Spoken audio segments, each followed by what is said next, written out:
Hello guys, welcome back to my Facebook page and YouTube channel. আমি সুশান্ত সরকার। আজকে আমরা আসি পঞ্চগড়ের মধ্যে, আর এখন আমরা যাচ্ছি পার্কের মধ্যে। আর এই যে সামনে ওরাও যাবে, আমার মাসি মেশোরা।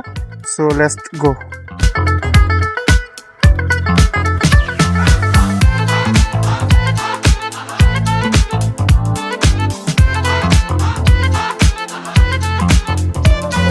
এর নাম আমরা আসছি হিমালয়া বিনোদন পার্কের মধ্যে। এখানে টিকিট কাটতে গেছে। বিনোদন পার্ক টিকিট মূল্য ঠিক আছে। টাটা। আমরা চলে আসছি পার্কের মধ্যে, হিমালয় পার্ক। আন্ডা বাচ্চা নিয়ে পার্কের মধ্যে হিমালয়ের মতো উঁচু হচ্ছে একমাত্র এই গাছগুলা। বিশাল বিশাল উঁচু গাছ, আর সুন্দর অবশ্য। সুন্দর না হলে কি এমনি আসি আমরা। পঞ্চগড়ের মধ্যে হিমালয় পার্কে চলে আসছি। দেখি আর ভিতরে কি কি আছে ঘুরে টুরে। এখানে ঘাস দিয়ে লেখা আছে ওয়েলকাম। এটা কি কি ঘাস? আমাদের এলাকার ঘাস। বাবা, আর একটা ইগল পাখি আছে। এরকম ছোট ছোট বাচ্চাগুলা ঘুরে নিয়ে চলে যাবে।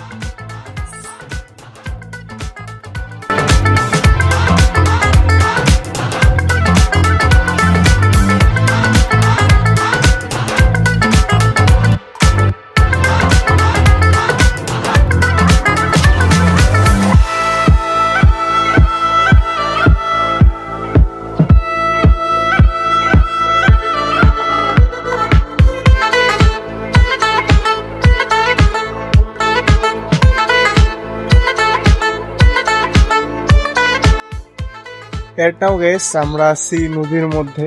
পার্কের পিছন সাইড এটা। এইখানে মনে করেন যে আপনি চাইলে এই নদীর মধ্যেও রাইড নিতে পারবেন। আপাতত আসে দেখতেছি যে কোনো কিছুই নাই, নৌকা টৌকা থাকে বোধহয়। তবে নদীর ভিউটা সুন্দর। এই যে পাশে সানসেট যাচ্ছে। নৌকাটা ঠিক করে দিই। হ্যাঁ, নৌকাটা ঠিক করতে দিস। আচ্ছা, যাই হোক, কেমন দেখলেন মেশো? মাছ তো অনেক। মাছ কই? সব মিলে মোটামুটি আর কি ভালো। সব মিলে মোটামুটি ভালোই। প্লাস যে ফ্যামিলি নিয়ে আসে, সুন্দর একটা পিকনিক খাই দিয়ে, নিজেদের মধ্যে খাই দিয়ে সুন্দর করে বাড়ি চলে গেলেন। নিজেদের মতো এনজয় করলেন জায়গাটা, অনেক সুন্দর। এই যে আসতেছে এতো গাইস, আমাদের ঘোরাঘুরি শেষ। এখন আমরা চলে যাচ্ছি বাড়ির উদ্দেশ্যে, গাড়ি এখানে। So let's tata, good bye.